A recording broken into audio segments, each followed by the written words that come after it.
Kuntilanak penuntut nyawa di Tol Cipali. Tol Cipali memang terkenal angker. Banyak kecelakaan yang terjadi di sana, dan sebagian besar disebut-sebut berhubungan dengan hal gaib.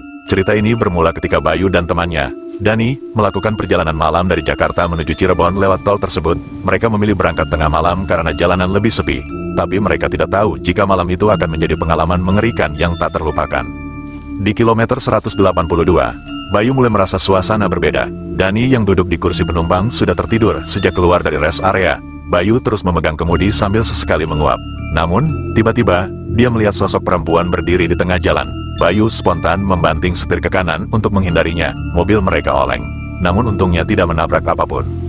Dani, bangun, gue barusan lihat cewek berdiri di tengah jalan, ujar Bayu sambil mencoba mengontrol napasnya yang memburu. Dani terbangun dengan panik. Apa sih? Mana ada cewek di sini? Lo jangan aneh-aneh deh. Bayu menunjuk ke kaca spion. Lihat sendiri, itu dia masih di belakang. Dani melirik ke kaca spion. Benar saja, seorang perempuan berbaju putih panjang dengan rambut terurai berdiri di tengah jalan, menatap mobil mereka. Wajahnya tak terlihat jelas, tapi auranya terasa dingin. Bayu, cepet gas, itu bukan manusia, teriak Dani. Bayu langsung menginjak pedal gas, mobil melaju dengan kecepatan tinggi, tapi entah kenapa suasana dalam mobil semakin mencekam. Bau anyir tiba-tiba memenuhi kabin, membuat mereka mual. Dani mencoba membuka jendela untuk menghirup udara segar, namun suara tertawa melengking tiba-tiba terdengar di telinga mereka. Hahaha, mau lari kemana kalian? Dani dan Bayu saling pandang dengan ketakutan. Dari kaca spion, mereka melihat sosok perempuan itu kini berdiri di atas kap mobil, wajahnya yang pucat menatap tajam ke arah mereka. Bayu, rem sekarang. Bayu mencoba menginjak rem, tapi pedalnya terasa berat. Mobil melaju semakin kencang tanpa kendali. Sosok perempuan itu mulai merangkak mendekati kaca depan. Kuku-kukunya yang panjang menggores kaca, meninggalkan suara mencicit yang membuat bulu kuduk meremang. Dani mengambil inisiatif membaca doa. Sambil gemetar, dia terus melafalkan ayat-ayat suci. Perlahan, mobil mulai melambat, dan sosok perempuan itu menghilang. Mereka berhenti di pinggir jalan. Masih gemetar, Dani memutuskan untuk menelepon teman mereka yang seorang paranormal. Teman mereka menyarankan untuk segera keluar dari tol itu dan tidak melihat ke belakang, apapun yang terjadi. Mereka melanjutkan perjalanan dengan penuh kecemasan. Namun, saat mereka hampir sampai di pintu keluar tol, Bayu mendengar suara berbisik di telinganya, "Aku belum selesai." Sosok perempuan itu kembali muncul, kali ini di kaca spion dalam, tersenyum lebar dengan taring yang mencuat. Dani yang melihatnya langsung menutup matanya sambil berteriak. Bayu membanting setir ke kiri, dan mobil berhenti mendadak di bahu jalan. Ketika mereka turun untuk memeriksa, tidak ada siapapun di sekitar mereka, tapi di kaca mobil mereka, tertulis dengan darah, "Kembalikan nyawa yang telah kau ambil." Esok harinya, mereka mencari tahu tentang kilometer 182 dan menemukan cerita tragis tentang seorang perempuan yang tewas akibat ditabrak pengemudi yang kabur. Konon, arwahnya sering muncul untuk menuntut keadilan dari para pengemudi yang melewati lokasi tersebut. Sejak malam itu, Bayu dan Dani tidak pernah berani lagi melewati Tol Cipali pada malam hari. Sosok kuntilanak penuntut nyawa itu selalu menghantui pikiran mereka. Bayu dan Dani tidak bisa melupakan peristiwa itu. Setiap kali mereka berbicara tentang kejadian di Tol Cipali, suasana mendadak menjadi sunyi. Dani bahkan sering bermimpi buruk. Dalam mimpinya, perempuan berbaju putih itu selalu berdiri di ujung jalan, menatapnya dengan senyum yang menyeramkan. Setelah beberapa minggu, Bayu merasa ada sesuatu yang tidak beres. Ia mulai sering mendengar bisikan di malam hari, terutama saat ia sendirian. Bisikan itu mengulang kalimat yang sama, "Kembalikan nyawa yang telah kau ambil." Padahal, Bayu yakin tidak pernah terlibat dalam kecelakaan apapun. Hal ini membuatnya bertanya-tanya, apa maksud dari pesan itu? Dani akhirnya mengusulkan untuk menemui seorang paranormal bernama Pak Wiryo, yang terkenal bisa berkomunikasi dengan makhluk halus. Mereka mendatangi rumah Pak Wiryo di sebuah desa terpencil, membawa cerita lengkap tentang apa yang terjadi di tol. Pak Wiryo mendengarkan dengan seksama sambil menatap Bayu tajam. Setelah hening sejenak, ia berkata, "Bayu, arwah itu bukan sekadar menuntut keadilan. Ada energi yang terikat padamu, seperti sebuah utang yang belum diselesaikan." "Utang apa, Pak? Saya nggak pernah nyakitin orang," kata Bayu, bingung. Pak Wiryo mengambil sesajen dan membakar dupa. Dia mulai merapal mantra. Ruangan yang semula hangat berubah menjadi dingin. Dan tiba-tiba terdengar suara tangisan seorang perempuan. Suara itu terdengar lirih, namun semakin lama semakin keras, seperti ada seseorang yang mendekat. "Kamu memang tidak melakukannya, Bayu, tapi mobil yang kamu gunakan, itu pernah dipakai dalam kecelakaan di Tol Cipali," ujar Pak Wiryo. Arwah perempuan itu menuntut balas kepada pemilik mobil, siapapun yang mengendarainya. Bayu teringat bahwa mobil yang ia gunakan adalah mobil bekas yang baru ia beli beberapa bulan lalu. Ia tidak tahu riwayat mobil tersebut. Pak Wiryo melanjutkan, "Kamu harus melakukan ritual permohonan maaf dan menyerahkan barang sebagai penebusan. Kalau tidak, arwah itu tidak akan pernah membiarkanmu hidup tenang." Malam itu, mereka mengikuti saran Pak Wiryo. Mereka membawa bunga dan sesajen ke lokasi kilometer 182 di Tol Cipali. Pak Wiryo memimpin ritual, memanggil arwah perempuan tersebut. Saat ritual berlangsung, angin tiba-tiba bertiup kencang. Suara tawa melengking terdengar lagi, kali ini lebih jelas. Sosok perempuan itu muncul, berdiri di belakang mereka dengan wajah penuh luka dan mata yang menatap tajam. Bayu, yang ketakutan, memohon, "Saya nggak tahu apa-apa, saya cuma pengendara, tolong lepaskan saya." Sosok itu mendekat, nyawa untuk nyawa, gumamnya dengan suara serak. Pak Wiryo langsung memercikkan air suci ke arah sosok perempuan itu, membuatnya mundur sambil berteriak kesakitan. "Arwah, dengarkan aku, kesalahan bukan pada anak ini, jika kau ingin keadilan, carilah pelakunya yang sebenarnya," teriak Pak Wiryo. Perempuan itu menatap Pak Wiryo, lalu perlahan menghilang sambil meninggalkan suara tangisan yang menggetarkan hati. Ritual selesai, namun Pak Wiryo memperingatkan Bayu bahwa arwah tersebut tidak benar-benar pergi. Ia akan tetap menghantui jalan tol itu hingga ia menemukan pelaku sebenarnya. Setelah kejadian itu, Bayu menjual mobilnya dan tidak pernah lagi berkendara di Tol Cipali. Namun, rumor tentang perempuan berbaju putih di kilometer 182 terus beredar. Banyak pengendara lain yang mengaku melihatnya, dan legenda tentang kuntilanak penuntut nyawa semakin menambah keangkeran Tol Cipali. Setelah mobilnya terjual, Bayu mengira semua masalah sudah selesai. Namun, kenyataan berkata lain. Beberapa minggu kemudian, ia mendengar kabar dari pembeli mobil tersebut. Orang itu mengalami kecelakaan fatal di kilometer 182 Tol Cipali, tempat di mana sosok kuntilanak itu pertama kali muncul. Bayu merasa bersalah, tapi juga bingung, apakah arwah itu benar-benar mengincar mobil tersebut, atau ada sesuatu yang lebih besar. Dani, yang selama ini mendampingi Bayu, mendesaknya untuk bertanya lagi kepada Pak Wiryo. Saat mereka bertemu lagi, Pak Wiryo tampak lebih serius. "Bayu, arwah itu tidak hanya mengincar mobil, ia mencari keadilan. Tapi dendamnya terlalu dalam sehingga ia memburu siapa saja yang melewati jalan itu dengan energi tertentu." Bayu bingung, energi tertentu? Maksudnya apa, Pak? Bayu, Pak Wiryo menjelaskan, arwah itu mencari orang-orang yang memiliki rasa bersalah, kebencian, atau dosa-dosa besar yang belum mereka tebus. Ia seperti magnet untuk energi negatif, dan tol itu menjadi medan kekuasaannya. Dani, yang selama ini mencoba kuat, akhirnya angkat bicara. "Tapi kenapa kami nggak pernah berbuat salah di tempat itu?" Pak Wiryo menarik napas panjang. "Kalian memang tidak, tapi ada sesuatu dalam hidup kalian yang mungkin menarik perhatiannya. Apakah kalian pernah melukai seseorang, atau ada masalah yang belum diselesaikan?" Bayu mulai teringat sesuatu. Beberapa tahun lalu, ia pernah terlibat dalam sebuah perkelahian hebat dengan seorang pria. Pria itu terluka parah, dan Bayu kabur tanpa pernah meminta maaf atau bertanggung jawab. Meski hal itu selalu menghantuinya, ia memilih untuk melupakannya. Ketika Bayu menceritakan hal ini, Pak Wiryo mengangguk. "Itu dia, dosa lama yang tidak pernah kau selesaikan. Meskipun tidak ada hubungan langsung dengan arwah di tol itu, energimu memancing perhatiannya. Kau harus menyelesaikan masalah ini, atau dendam arwah itu akan terus mengikuti." Bayu akhirnya memutuskan untuk mencari pria yang pernah ia sakiti. Ia menemukan bahwa pria tersebut kini tinggal di sebuah desa kecil di luar kota. Dengan penuh rasa bersalah, Bayu meminta maaf atas kejadian di masa lalu. Awalnya pria itu enggan menerima, tapi setelah Bayu terus memohon, ia akhirnya memaafkan. Namun, malam itu, ketika Bayu kembali ke rumah, sosok perempuan berbaju putih itu muncul di cermin kamar mandinya. Wajahnya penuh luka, dan suaranya berbisik lirih, "Kamu belum selesai." Bayu yang ketakutan segera menghubungi Dani. Bersama-sama, mereka pergi ke Pak Wiryo untuk terakhir kalinya.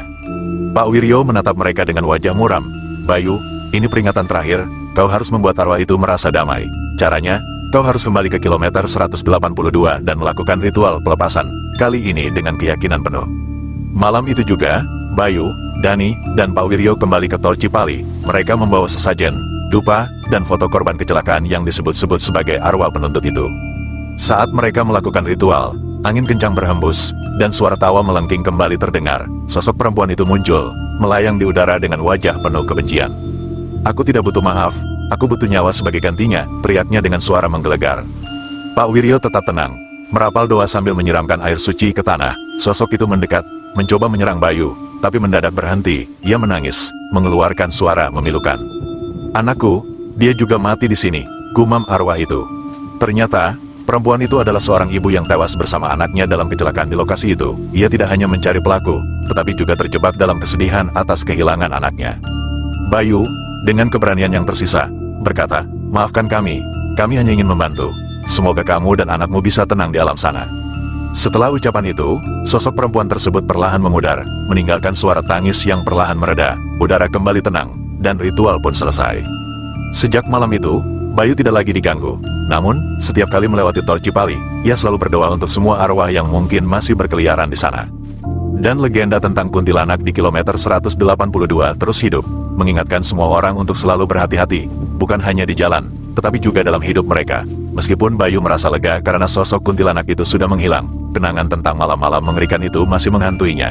Namun, ia kini berusaha untuk menjalani hidup dengan lebih baik, memastikan tidak ada dendam atau kesalahan yang tertinggal. Dani, yang juga mengalami trauma, memutuskan untuk tidak lagi berkendara di malam hari, terutama di jalan tol. Bayu, hidup kita nggak boleh sembarangan lagi. Siapa tahu, dosa kecil yang kita anggap sepele ternyata bisa memanggil hal-hal seperti itu, katanya suatu hari. Namun, cerita ini belum berakhir di sana. Beberapa bulan kemudian, sebuah berita mencuat di media. Seorang pengemudi truk mengaku mengalami hal yang sama di kilometer 182. Dia melihat seorang perempuan berbaju putih dengan wajah penuh luka yang menatap tajam dari bahu jalan. Pengemudi itu menghindar dan berakhir menabrak pembatas jalan. Cerita ini menyebar cepat, memperkuat mitos bahwa kilometer 182 adalah lokasi yang terkutuk. Banyak pengemudi mulai takut melewati tempat itu, terutama saat malam hari. Bahkan pemerintah setempat mulai memasang rambu-rambu tambahan di lokasi tersebut, mengingat tingginya angka kecelakaan di sana.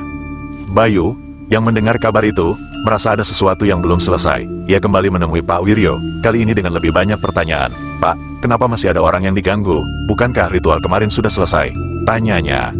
Pak Wiryo terdiam lama, kemudian menjawab, Bayu, arwah di sana tidak hanya satu. Ada banyak jiwa yang terjebak karena kecelakaan-kecelakaan di tempat itu. Dendam dan kesedihan mereka menciptakan energi negatif yang terus menarik makhluk-makhluk gaib lainnya. Ritual kemarin hanya menyelesaikan satu arwah, tetapi masalah sebenarnya jauh lebih besar.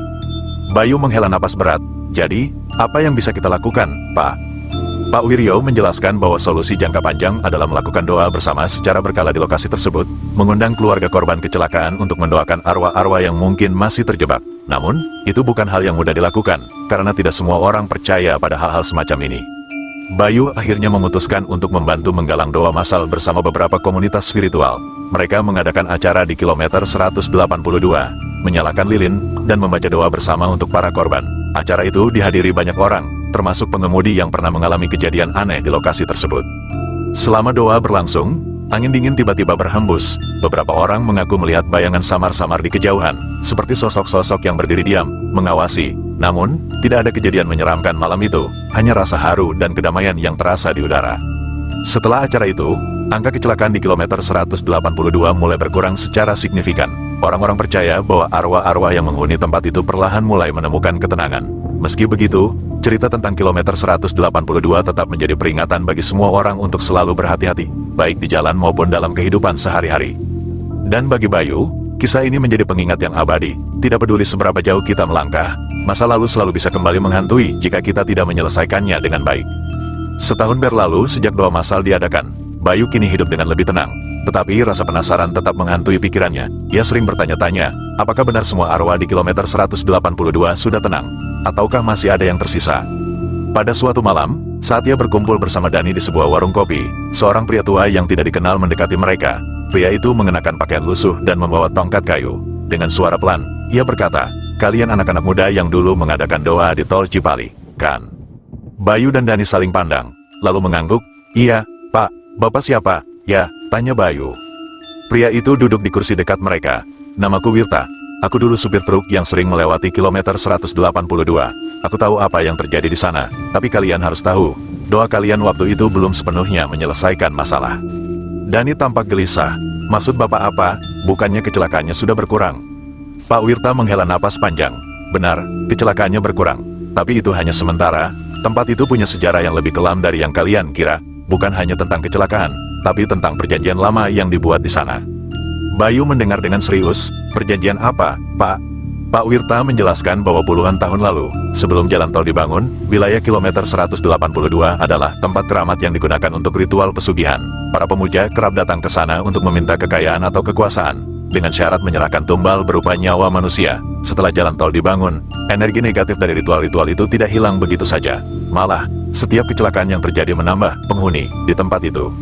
Kuntilanak yang kalian lihat itu hanyalah salah satu dari banyak arwah yang tersesat di sana. Lanjut Pak Wirta, jika akar masalahnya tidak dibereskan, mereka akan terus muncul, dan suatu saat, mereka bisa lebih berbahaya. Mendengar hal itu, Bayu merasa terpanggil untuk kembali ke kilometer 182. kali ini untuk mencari solusi terakhir.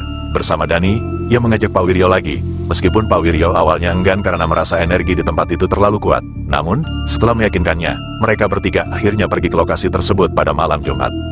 Saat mereka tiba, suasana terasa berbeda, udara lebih dingin dari biasanya, dan suasana begitu sunyi hingga suara angin pun terdengar menyeramkan. Pak Wiryo segera menyiapkan perlengkapan ritual, kali ini dengan lebih banyak perlindungan spiritual.